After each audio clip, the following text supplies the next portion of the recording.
the football highlights of the world champion Kansas City Chiefs.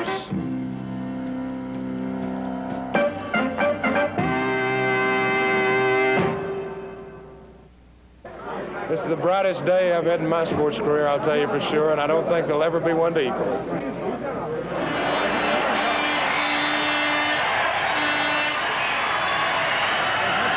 You're not that tough looking.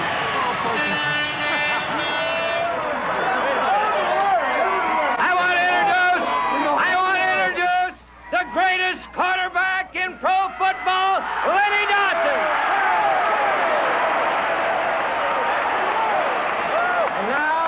The greatest coach in pro football, Hank Stram. Thank you very much. We're very proud of the recognition that we established as champions of the world of professional football, and we sincerely think that you people here are the super fans of pro football. Thank you very much. The greatest day in the history of Kansas City. This team is the greatest in the universe.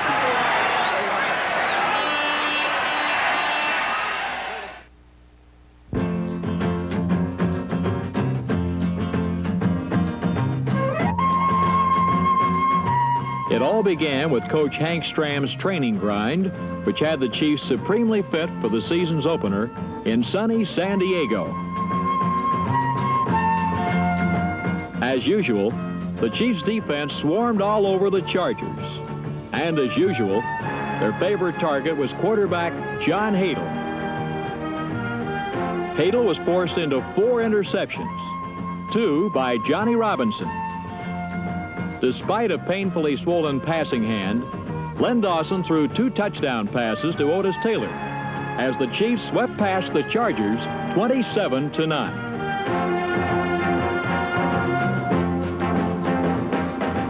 The following week in Boston, Len Dawson rolled, sprinted, and passed the Patriots into submission 31-0.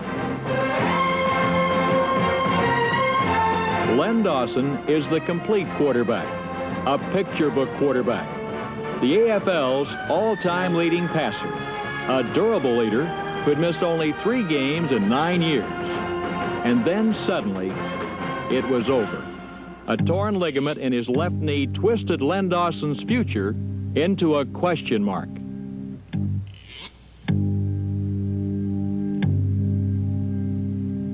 Quarterback Jackie Lee led the Chiefs to an early lead the next week in Cincinnati. But then Lee broke an ankle, and it was the Bengals who made the big plays.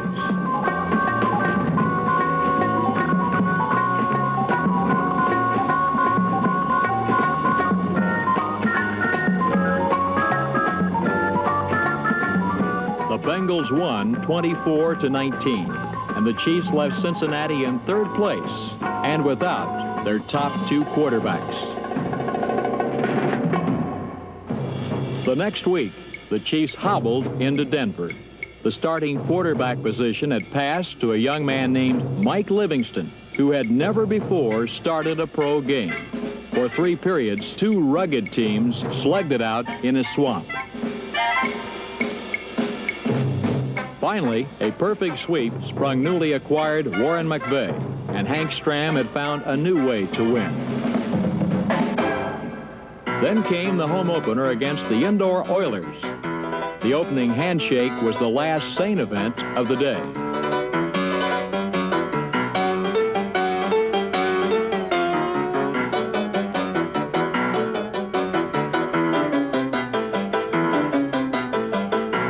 From now on, the record book will read, most fumbles, game.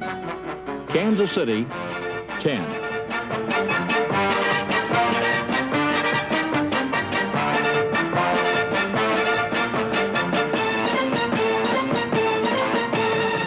Chiefs veteran punter Gerald Wilson averaged almost 50 yards. Houston's rookie Roy Gerela didn't fare so well.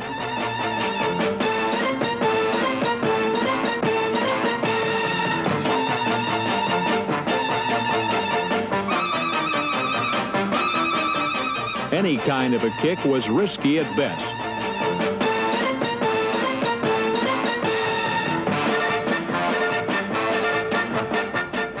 Of course, a touchdown is better than a field goal any day.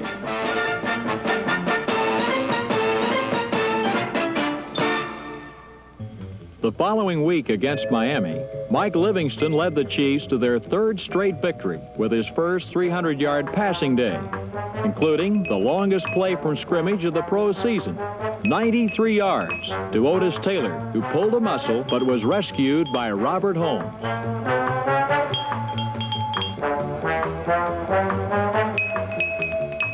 Then the largest crowd in Kansas City history came to see if Livingston could continue his startling success against Cincinnati. Livingston overcame his errors of inexperience and threw 3 touchdown passes, 1 to Gloucester Richardson, 1 to Mike Garrett, and 1 to Robert Holmes, who does everything within his power to make every play a touchdown.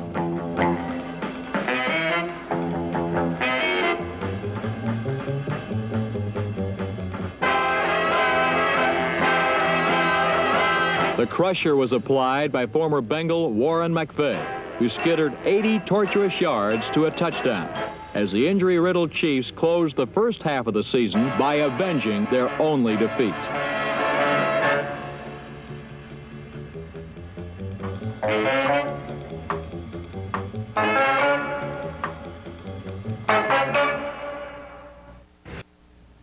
The second half of the season began in Buffalo, where the famous O.J. Simpson got his first look at the famous Kansas City defense. Even more of a target was quarterback Dan Dara. The front four dumped him 9 times for more than 90 yards and losses, as the Chiefs racked up their 5th straight victory, 29-7. Back home, another record crowd saw Warren McVay's left hand knock out the Chargers as the Chiefs rolled to their 6th straight win.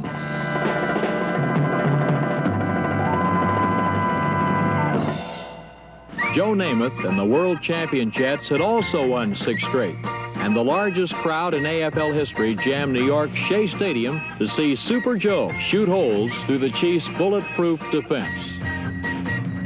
Sometimes he succeeded. More often, he did not.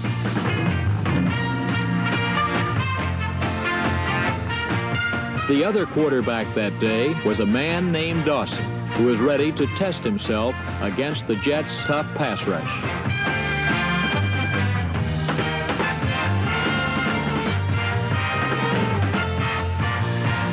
Dawson avoided the pressure long enough to throw 3 touchdown passes to Otis Taylor.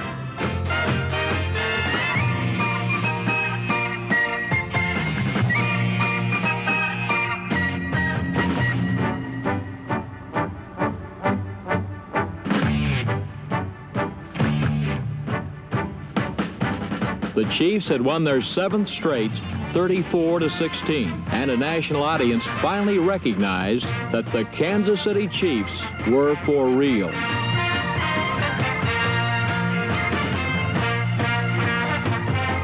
Another record crowd welcomed their conquering heroes, who in turn welcomed the Oakland Raiders. The Chiefs' offense kept rolling as it had the previous week in New York.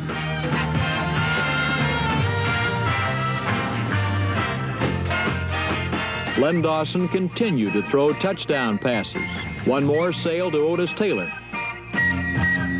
Still another to Frank Pitts, but the rest of the day was a nightmare revisited.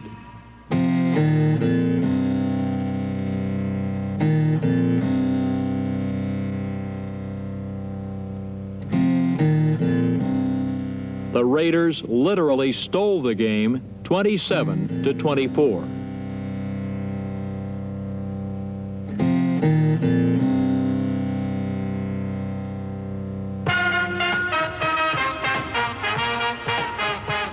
On Thanksgiving Day against Denver, Len Dawson's knee was re-injured slightly, and the offense was having its problems.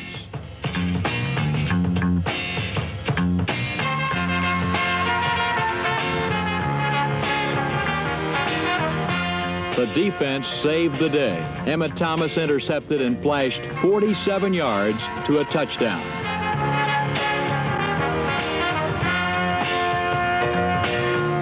With time running out, Denver trailed by only a touchdown. Coach Lou Saban called for an onside kick. But All-Pro linebacker Bobby Bell was ready.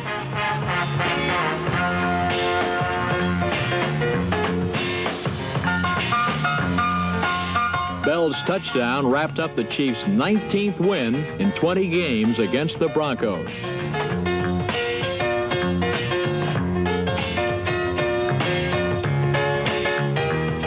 O.J. Simpson had a second look at the Kansas City defense in the Chiefs' final home game. This time, Jack Kemp was Buffalo's quarterback with a problem.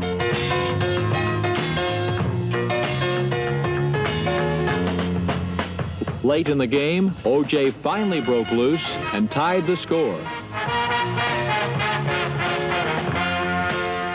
But place kicker Jan Stenerud kicked 5 consecutive field goals, which not only won the game, but set an all-time pro record of 16 straight without a miss. The regular season ended in Oakland. The Chiefs played a cautious, conservative game, passing only 6 times, running 48 times. Each team scored only 1 touchdown. For the Raiders, it was enough to defeat the Chiefs for the 7th time in 8 games.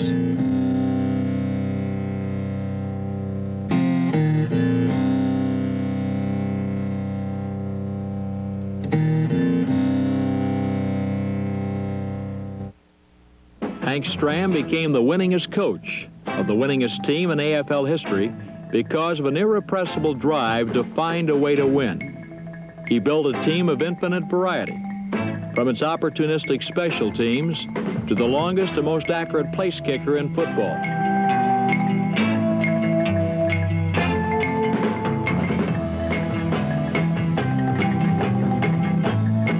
He built a defense which led the league in virtually every category.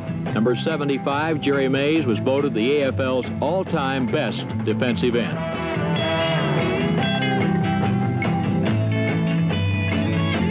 Number 87, Aaron Brown, became one of the strongest defensive ends in the game.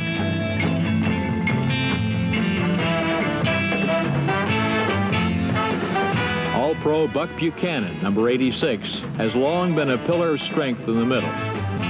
He was joined at tackle by number 61, Curly Culp, the former NCAA wrestling champion who now throws football players for a living.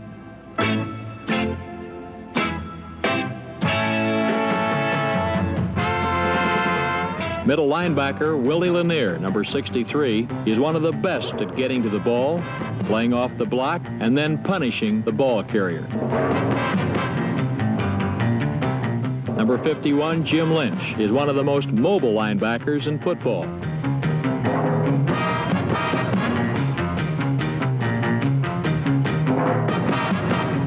Bobby Bell was voted the AFL's all-time best outside linebacker. He is a collision looking for a place to happen.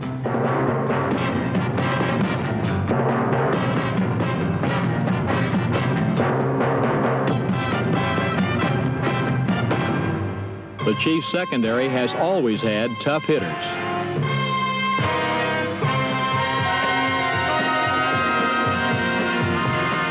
Rookie cornerback Jim Marcellus stepped right in. The Chiefs grabbed 32 interceptions, the most in pro football. Johnny Robinson, number 42, the AFL's all-time best safety man, had 8 interceptions, second best in the league. Number 18, Emmett Thomas, led the league with 9.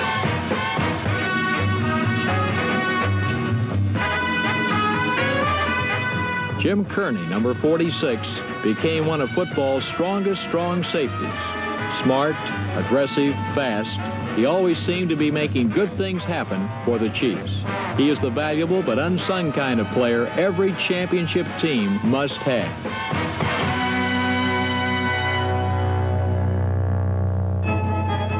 Hank Stram's revolutionary offense has caused pro defenses many anxious moments.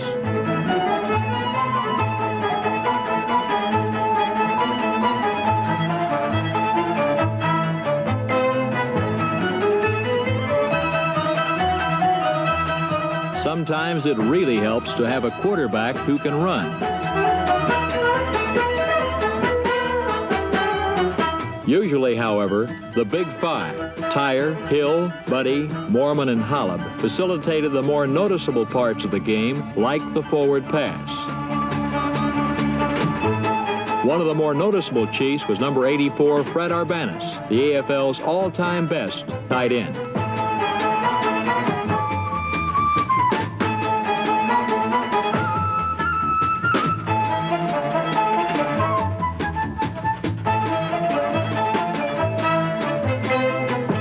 More often, the ball was thrown to a sticky-fingered wide receiver like Gloucester Richardson, number 30.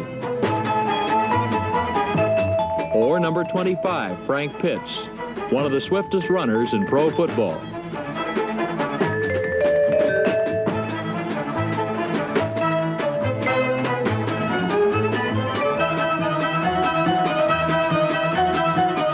And of course, Otis Taylor, the game breaker.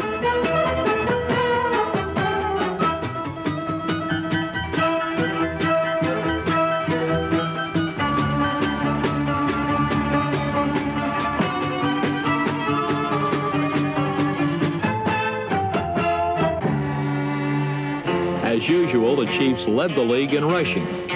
Number 38, Wendell Hayes, was the battering ram.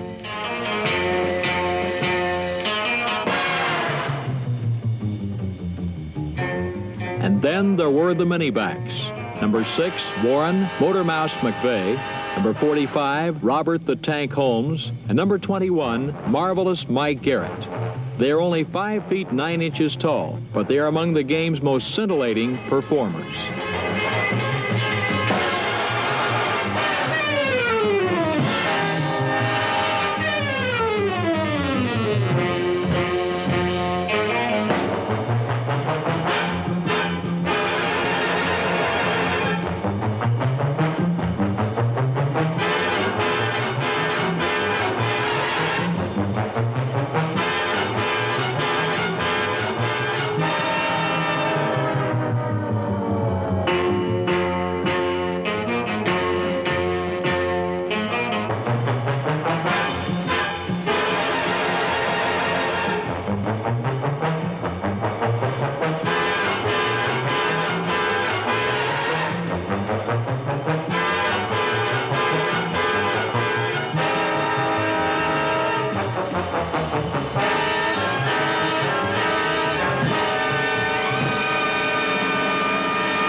December 20th in cold, blustery Shea Stadium, the AFL playoffs were underway.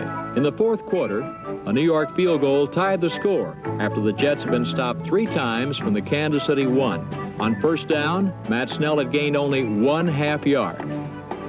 On second down, Bill Mathis had been stopped cold for no gain. On third down, Namath had rolled right, and 3 Chiefs had crushed him.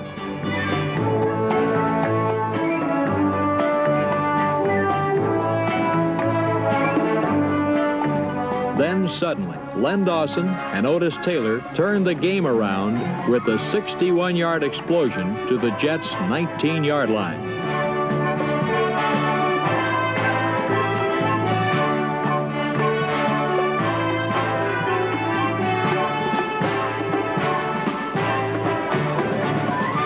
On the very next play, Dawson hit Gloucester Richardson for the game's only touchdown. With time running out, Joe Namath faded to pass. The ball sailed straight for Bake Turner in the end zone, but Jim Marcellus leaped and grabbed his second interception, and the Jets' reign as world champions was near its end.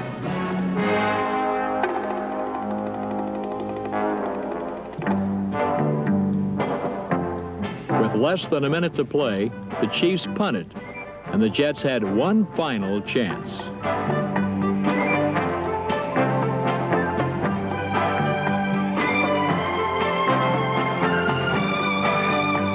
Suddenly, the only obstacle between the Chiefs and the Super Bowl was a team called the Oakland Raiders. The last AFL championship game. The old nemesis, Oakland. 7 losses in 8 games. Len Dawson tried to surprise the Raiders by throwing long to Otis Taylor. Nothing seemed to work. In the third quarter, Robert Holmes was nearly trapped for a safety. Third down from the 2. Again, Len Dawson tried to surprise the Raiders by throwing long to Otis Taylor.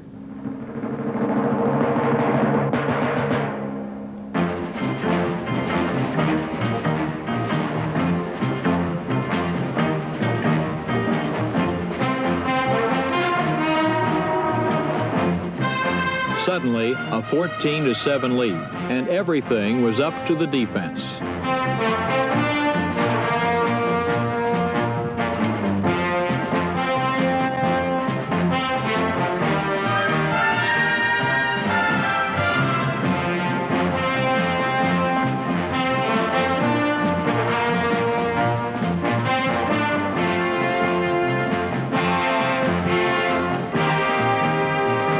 Three times in the fourth quarter, a weird turnover set up Daryle Lamonica within striking distance.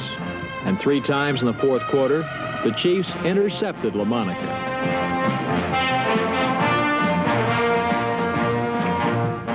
The final turnover occurred when Emmitt Thomas grabbed his second interception and took off for the Raider goal.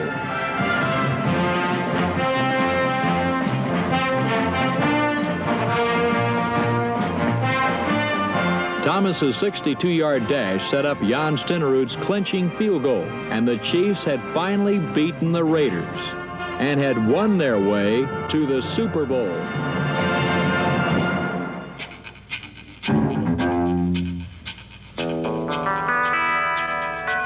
The Chiefs had played in the first Super Bowl game 3 years before, and memories of that day still lingered.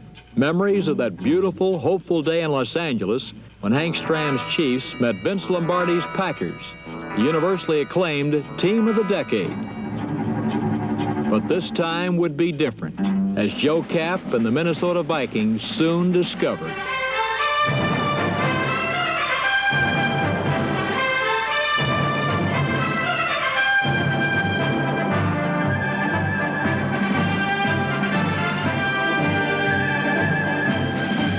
A decade of Green Bay Packer domination had long since ended. A new era had indisputably arrived.